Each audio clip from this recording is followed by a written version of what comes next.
नमस्कार दर्शकों, आज हम आपको लेकर चलते हैं 511 वर्ष पूर्व की उस ऐतिहासिक घटना की ओर जिसके रहस्य से पर्दा संत रामपाल जी महाराज ने उठाया।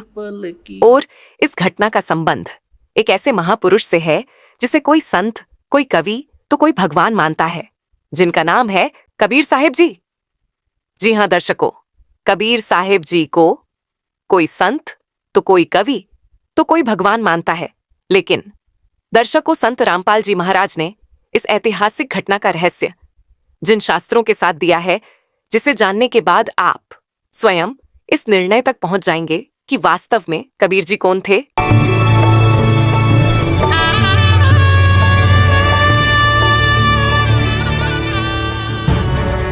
तो इस रहस्य को जानने के लिए देखिए ये पूरा वीडियो। पूर्ण परमात्मा सर्वसृष्टि रचनहार कबीर देव प्रत्येक युग में इस धरा पर अवतरित होते हैं और एक आम जन साधारण की तरह लीला करते हुए अपने वास्तविक घर सतलोक की जानकारी भक्त समाज को देते हैं। लेकिन उस समय अधिकांश लोग परमात्मा की पहचान नहीं कर पाते। लगभग 625 वर्ष पूर्व पूरी सृष्टि को बुनने वाले कबीर साहिब जी काशी नगर की जुलाहा बस्ती में एक टूटी सी झोपड़ी में 120 वर्ष तक कपड़े बुनने की लीला करते हुए अपने तत्व ज्ञान और सतलोक की महिमा का गुणगान किया करते। उन्होंने समाज में फैले पाखंडवाद को समाप्त किया। इस भक्ति के फलस्वरूप लोगों को परमात्मा का वास्तविक लाभ मिलने लगा। इससे प्रभावित होकर हिंदू और मुस्लिम दोनों धर्मों के 64 लाख श्रद्धालु कबीर परमेश्वर जी के शिष्य बन गए। वहीं दूसरी तरफ कबीर परमेश्वर जी को आम भक्त, संत, गरीब जुलाहा समझ उस समय के मुल्ला, काजी, पंडित और ब्राह्मण कबीर साहिब जी की महिमा चारों ओर फैलते देख ईर्षावश आए दिन उन पर जुल्म करने की अस्थायी कोशिश करते ही रहते थे। जब सब षड्यंत्र फैल हो गए तो काशी के सब पंडितों और काजी मुल्लाओं ने सभा करके निर्णय लिया कि कबीर एक निर्धन जुलाहा है। हम इसके नाम से पूरे हिंदुस्तान में चिट्ठी भिजवा देते हैं कि कबीर सेठ पुत्र निरु जुलाहा कॉलोनी बनारस वाला 3 दिन का भोजन भंडारा करने जा रहा है। सभी अखाड़े वाले बाबा और साधु संत आमंत्रित हैं। साथ में अपने अपने शिष्यों को अवश्य लेकर आए। 3 दिन प्रतिदिन भोजन के पश्चात सभी साधु संत, ब्राह्मण, काजी मुल्ला, पीर पैगंबर और औलिया को एक दोहर, एक मोहर तथा जो कोई सूखा सिद्धा यानी आटा, मिठाई, घी, दाल, चावल भी लेना चाहे वह भी दिया जाएगा। दोहर एक लोई होती थी जो उस समय की सबसे महंगी और उपयोगी कंबल मानी जाती थी, जिसे अमीर लोग ही ओढ़ते थे। मोहर लगभग 10 ग्राम सोने से बनी होती थी, जिसकी वर्तमान कीमत लगभग 50,000 रुपए है। उस लोई की कीमत वर्तमान में 10,000 रुपए से कम नहीं है। सर्वसहमति से निर्णय लेकर पत्र भिजवा दिए गए और दिन निश्चित कर दिए गए। निश्चित दिन को 18 लाख साधु संत ब्राह्मण मंडलेश्वर अपने अपने शिष्यों सहित पहुंच गए। सबको लालच था प्रत्येक भोजन के साथ उपरोक्त दक्षिणा भी मिलेगी, इसीलिए अपने अपने शिष्यों को मंडलेश्वर ले आए कि अच्छा माल मिलेगा, सूखा सिद्धा भी लेंगे, महीनों का खाना और कई हजार का सोना और लोई मिलेगी, बेचकर काम चलाएंगे। कबीर परमेश्वर ने 2 रूपों में अभिनय किया। एक रूप में वह अपनी कुटिया में बैठे रहे, दूसरे रूप में अपने सतलोक से 9 लाख बैल के ऊपर थैले रखकर पका पकाया सामान और दोहर मोहर और सूखा सामान भरकर ले आए।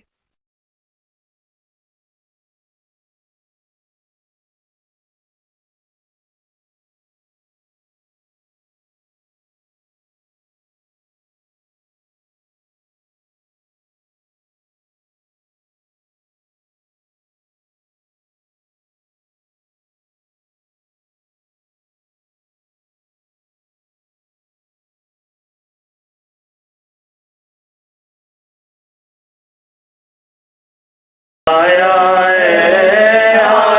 है बंजारा केशव आया है, काशी आया माल अपारा केशव आया है बंजारा केशव आया है।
पार पार गत तेरी कित उतरी जलधारा केशव आया है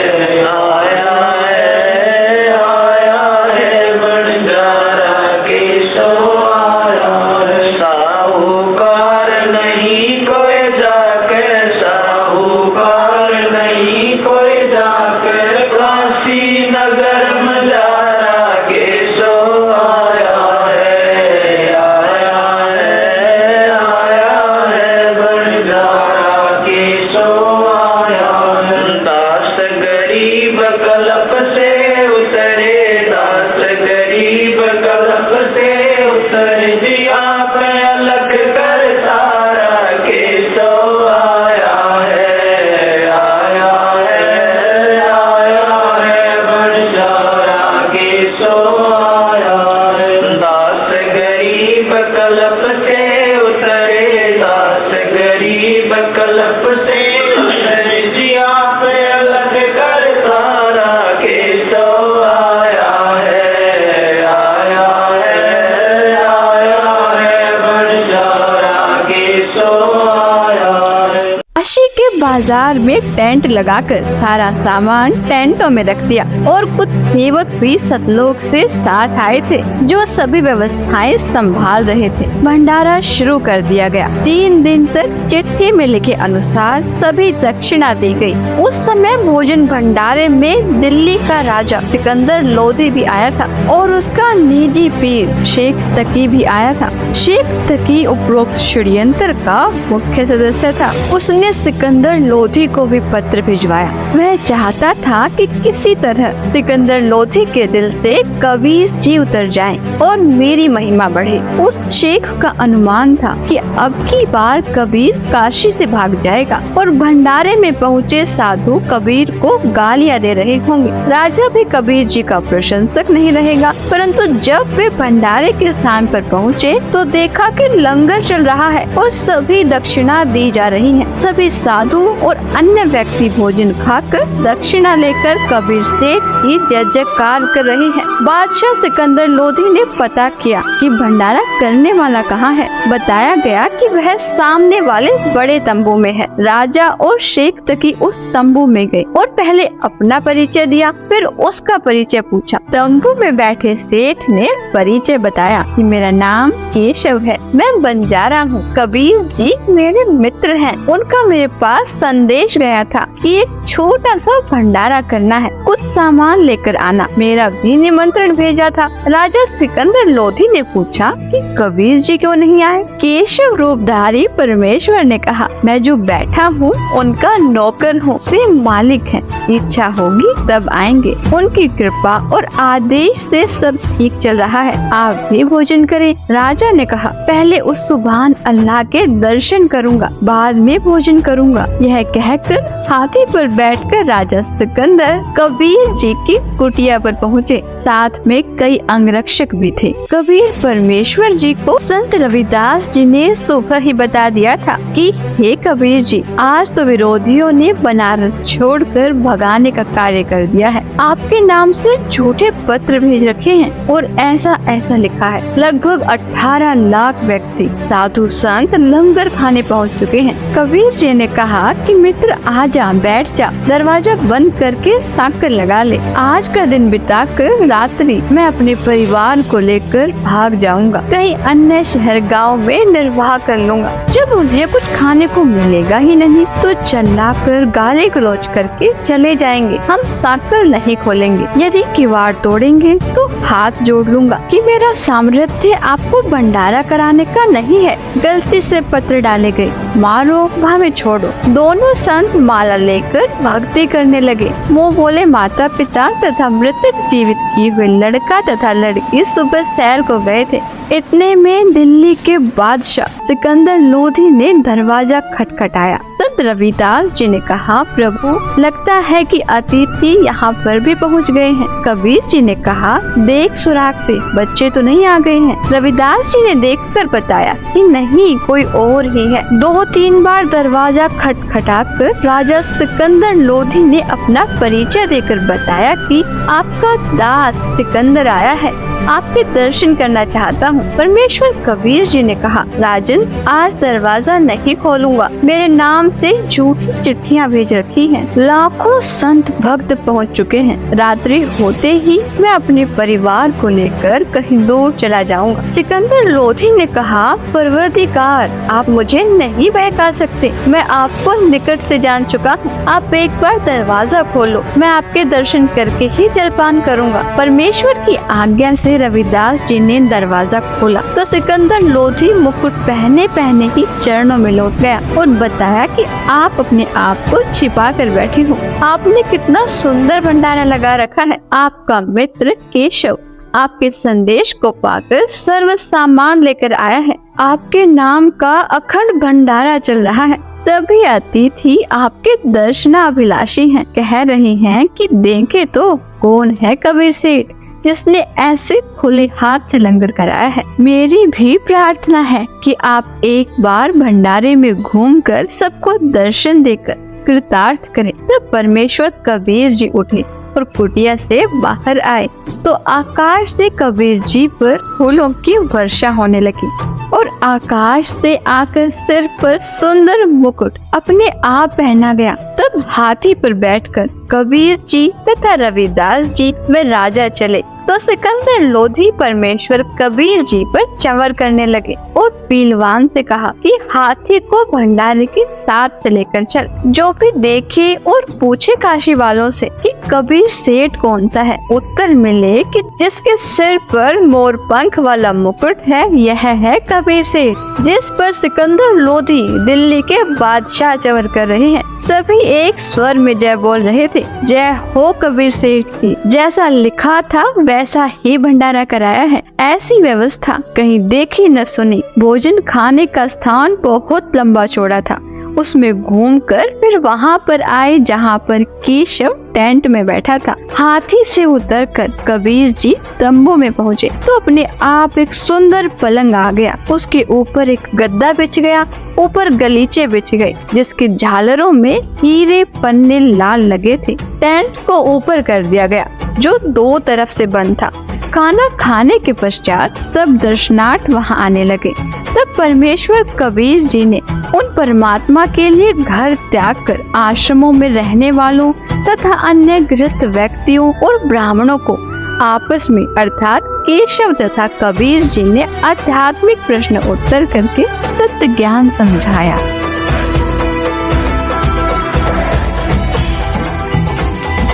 चौपड़ के बाजार फिर कर आए के सो पास, गरीबदास कुर्बान गति क्या क्या कहूँ विलास। पाट पटंबर बस गए ऊपर हीरे लाल, गरीबदास साहेब धनी डाये मुक्ता माल। केसो और कबीर का तंबू माई मिलाप, गरीबदास 8 पैर लग गोष्ठी निजगर गाप। केसो कहत कबीर से पूछत बाता दीन, गरीबदास क्यों उतरे ऐसे मुल्क मलीन। 100 योजन पर लगत है या दुनिया की गंद, गरीबदास के सो कहे हाड चाम का फंद।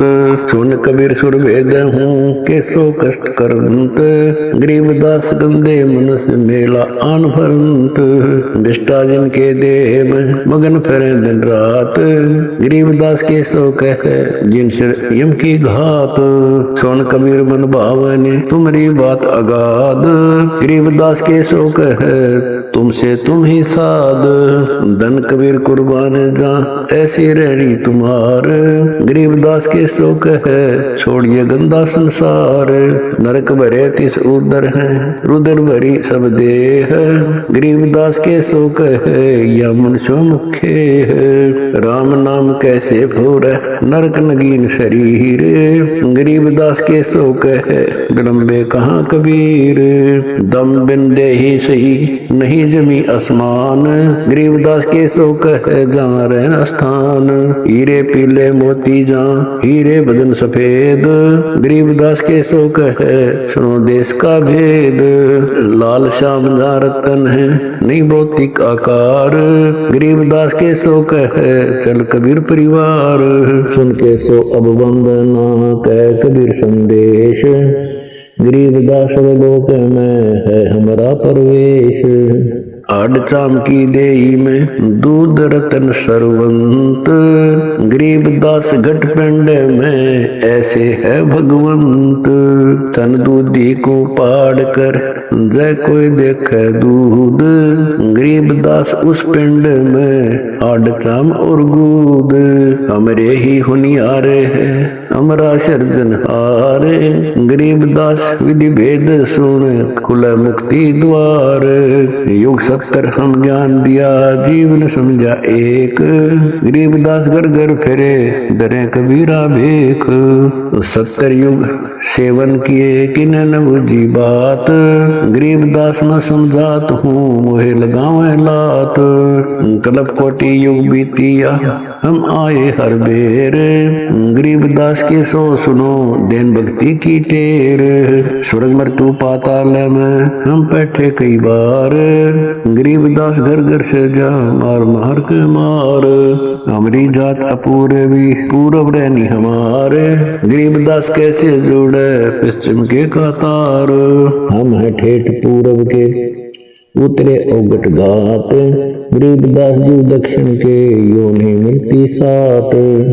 हम पूरब के पूर्वी उत्तर देश उतरंत, गरीबदास जी दक्षिण के योनि संग चलंत। जिन्हों हमारी सीख ली काटू जरा मण जंजीर, गरीबदास के सो सुने ऐसे कह कबीर।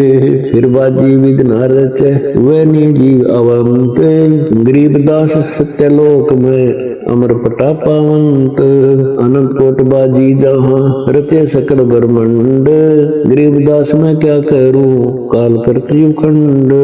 किलों काल निकंद हूँ जीव विध्वंस नहीं होए, गरीबदास दुल्ला कहे शब्द न बूझे कोए। मनुष्य जीव क्या बात है पशु पक्षी परवाने, गरीबदास दुल्ला कहे करूँ हम समान। मैं बंजारा आदि का यही हमारी साट, गरीबदास जी अबे करूं बोर न आवे बाट। एक गाड़ा एक जलाइए यानी मोए सुहाए, गरीबदास सतलोक में देवूं जीव तो चाहे। सुन कबीर के शोक है जो कुछ करो सो कीन, गरीबदास मुख तारे तुम ही दीन वे दीन। सुन सतगुर तो से कहूं तुम हो दीन दयाल, गरीबदास आदीन में तुम साहिब अब्दाल। अनंत कोटि ब्रह्मांड को तारत लगे नेवार, गरीबदास के सो कहे तुम ही दारमदार। तुम ही दारमदार हो यहाँ कल्प नहीं इंच, गरीबदास के सो कहे सब तुमरे ही परपंच। के सो चले सौदाम को 9 लाख बोली लीन, गरीबदास बंधन किया बाजत है सुरबीन। के सो और कबीर जित मिलत बेता एक, दास गरीब कबीर हरि धरते नाना भेख। बंजारे और बैल सब लाए थे भरमाल, गरीबदास सतलोक को चले गए तत्काल। आवत जाते ना लखे कौन नाम प्रकाश, गरीबदास बूझ है कहा गए हरिदास। हरि में हरि के दास है दासन के हरि पास, गरीबदास पद अगम गति सात की उदास। चलो सिकंदर बादशाह क्यों व्यर्था भक्त गमाए, गरीबदास उस पीर के तन मन लगी भाए। जेता शहर कबीर का हमरे बहुत अनेक, गरीबदास से तक के लगी जुबान नेक। गूंगा भया बोला नहीं जवाब जुबान, गरीबदास मारा पड़ा बिन ही करो कमान। इतना दोष डरे कहाँ दगद जमी आसमान, गरीबदास गूंगा भया बहरा हुआ कान। 8 पहर यानी 24 घंटे तक सत्संग करके उनका अज्ञान दूर किया। कई लाख साधुओं ने दीक्षा ली और अपना कल्याण कराया। विरोधियों ने तो परमेश्वर का बुरा करने की कोशिश की, परंतु परमात्मा को इकट्ठे करे कराए भक्त मिल गए अपना ज्ञान सुनाने के लिए। उन भक्तों को सतलोक से आया हुआ उत्तम भोजन कराया, जिसके खाने से अच्छे विचार उत्पन्न हुए। उन्होंने परमेश्वर का तत्व ज्ञान समझा, दीक्षा ली तथा कबीर जी ने उन्हें वर्षों का खर्चा भी दक्षिणा रूप में दे दिया। सब भंडारा पूरा करके सर्व सामान समेट कर बैलों पर रखकर जो सेवक आए थे वे चल पड़े। तब सिकंदर लोधी, शेख तकी, कबीर जी, केशव जी तथा राजा के कई अंगरक्षक भी खड़े थे। अंगरक्षक ने आवाज लगाई, बैल धरती से 6 इंच ऊपर चल रहे हैं, पृथ्वी पर पैर नहीं रख रहे। यह लीला देखकर सब हैरान थे। फिर कुछ देर बाद देखा तो आसपास और दूर तक न बैल दिखाई दिए और न बंजारे सेवक। सिकंदर लोधी ने पूछा, हे कबीर जी, बंजारे और बैल कहाँ गए? परमेश्वर कबीर जी ने उत्तर दिया कि जिस परमात्मा के लोक से आए थे उसी में चले गए। उसी समय केशव वाला स्वरूप देखते ही देखते कबीर जी के शरीर में समा गया। सिकंदर राजा ने कहा, हे अल्लाहु अकबर, मैं तो पहले ही कह रहा था कि यह सब आप कर रही हो, अपने आप को छिपाए हुए हो। शेख तकी तो जल भुन रहा था, कहने लगा कि ऐसे भंडारे तो हम मने को कर दे, यह तो महोछा सा किया है, हम तो जग जोनार कर देते। महोछा कहते हैं वह धर्म अनुष्ठान जो किसी पुरोहित द्वारा पितृदोष मिटाने के लिए थोपा गया हो। उसमें व्यक्ति बताए गए नग मन मारकर सस्ती कीमत के लाकर पूरे करता है, हाथ सिकोड़ कर लंगर लगाता है, जिसके घर कई वर्षों के बाद संतान उत्पन्न होती है तो दिल खोल कर खर्च करता है, भंडारा करता है तो खुले हाथों से। संत गरीबदास जी ने उस भंडारे के विषय में जिसकी जैसी विचारधारा थी यह बताई। गरीब कोई कहे जग जो नार करी है, कोई कहे महोछा, बड़े बड़ाई करया करें गाड़ी काटे ओछा। भावार्थ है कि जो भले पुरुष थे वे तो बड़ाई कर रहे थे कि जग जो नार करी है, जो विरोधी थे वो ईर्ष्यावश कह रहे थे कि क्या खाक भंडारा किया है, यह तो महोछा सा किया है। जब शेख तकी ने ये वचन कहे तो वह गूंगा तथा बहरा हो गया और शेष जीवन पशु की तरह जिया। अन्य के लिए उदाहरण बना कि अपनी ताकत का दुरुपयोग करना अपराध होता है और उसका भयंकर फल भोगना पड़ता है। दर्शकों, अभी आपने देखा कि पूर्ण परमात्मा कबीर जी ने अपनी समर्थता का परिचय देते हुए 3 दिन तक 18 लाख साधु संतों को केशव बंजारा रूप में सतलोक से आकर भंडारा कराया था। और ऐसे ही दिव्य भंडारे को वर्तमान समय में संत रामपाल जी महाराज द्वारा 10 से अधिक सतलोक आश्रमों में साल में 6 बार करवाए जाते हैं, जिसमें पूरे विश्व को आमंत्रित किया जाता है, जिससे यह सिद्ध होता है कि समर्थ पूर्ण परमात्मा कबीर जी ही वर्तमान समय में संत रामपाल जी महाराज के रूप में इस धरा में मौजूद हैं, क्योंकि समर्थ कबीर परमात्मा के बिना पूरे विश्व को भंडारा कराना संभव नहीं है। दर्शकों, इस वीडियो में आपने कबीर साहिब की 18 लाख साधु संतों को दिव्य भंडारा कराने की एकमात्र लीला के विषय में जाना, लेकिन कबीर परमात्मा ने आज से लगभग 600 वर्ष पूर्व ऐसी अनेक लीलाएं की थीं। कबीर साहिब की संपूर्ण लीलाओं की विस्तृत जानकारी जानने के लिए संत रामपाल जी महाराज के मंगल प्रवचनों को प्रतिदिन देखिए संत रामपाल जी महाराज YouTube चैनल पर।